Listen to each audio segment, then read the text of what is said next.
If you've ever stepped inside a Korean restaurant or even scrolled through food videos online, you've probably noticed a small dish that always shows up on the table. A bright red, tangy, spicy, fermented creation called kimchi. It's one of those foods that seems simple at first glance, but the more you learn about it, the more it feels like an entire world of its own. So today, we're diving deep into that world. What exactly is kimchi? Why is it so important in Korean culture? And how does something as humble as fermented vegetables become one of the most iconic foods on the planet? Let's start from the ground up, right here on History of Simple Things.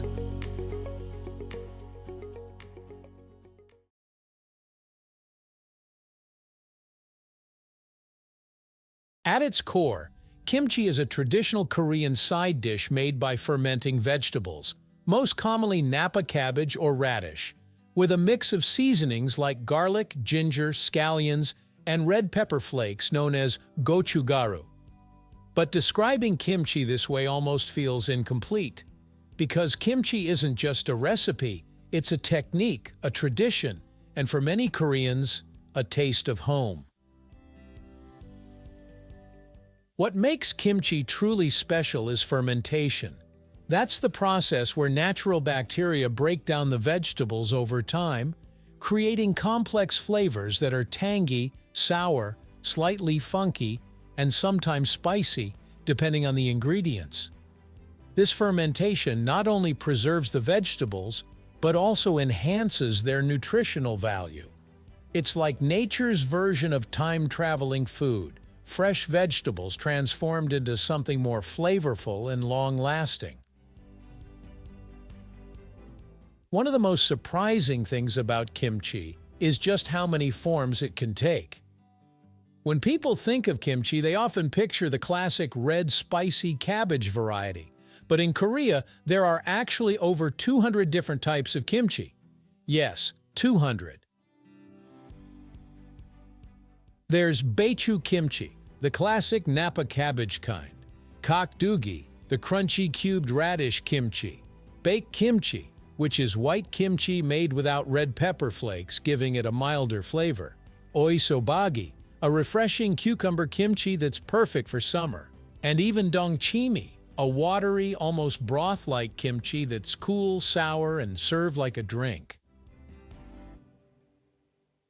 Each type has its own flavor profile, ingredients, and uses. Some are spicy, some are sweet, some are herbal, and others are almost floral. To Koreans, kimchi isn't just one dish, it's an entire category of food. Kimchi's story goes back thousands of years.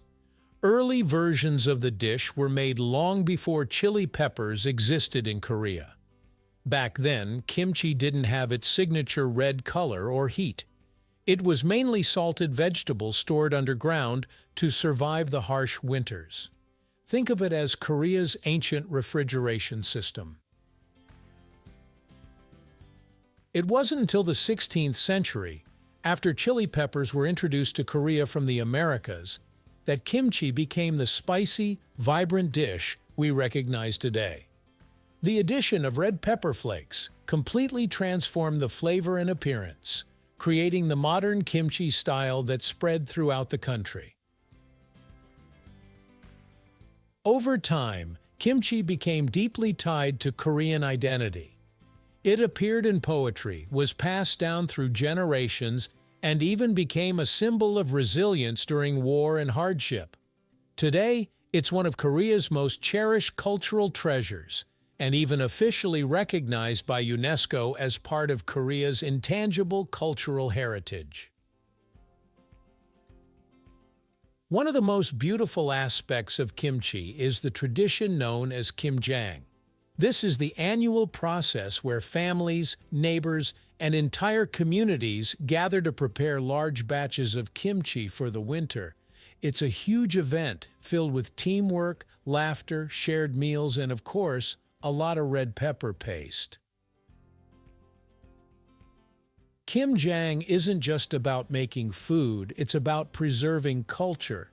It's a moment where recipes are passed down, stories are told, and bonds are strengthened.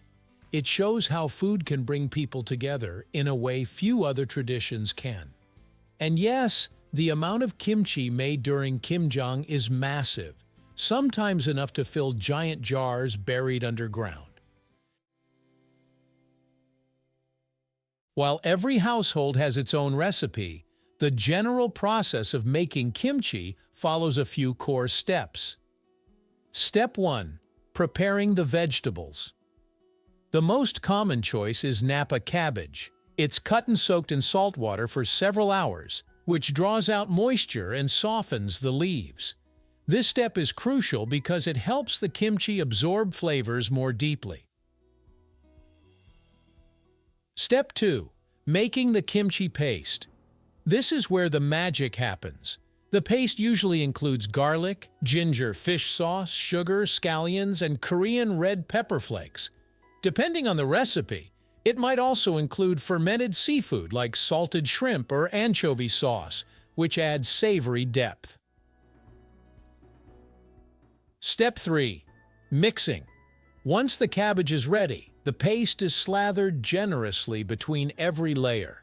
This ensures the flavor gets into every bite. If you've ever watched someone do this during Kimjang, you'll notice how hands-on the process is, literally.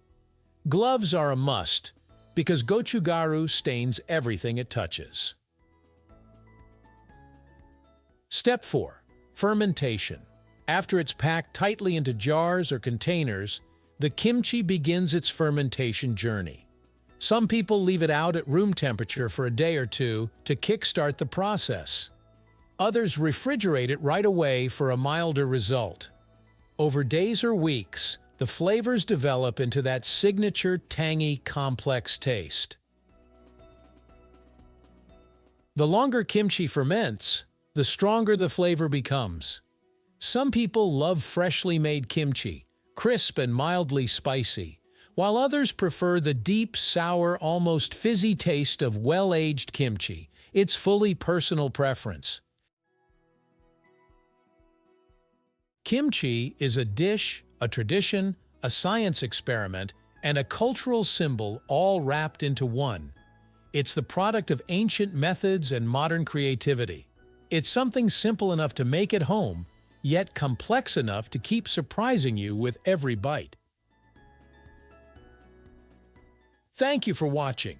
If you have suggestions for our next video, feel free to share them in the comments below. We'll be sure to give you an acknowledgement for your contribution. If you enjoyed this video, please check out our other bingeable channels.